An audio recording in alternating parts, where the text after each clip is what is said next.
ዛሬ ስለ ኢትዮጵያን ፎርስ ላወራ ነው።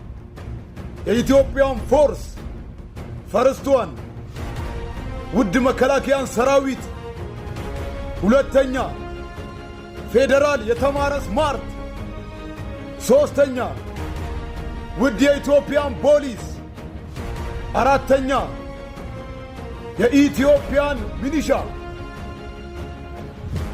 በሰላምታችሁ ሰላም ብያቸዋለሁ። ብዙ ሰዎች እንደምትከታተሉኝ በደንብ አድርጌ ያውቃለሁ። በጣም ነው የምወዳችሁ።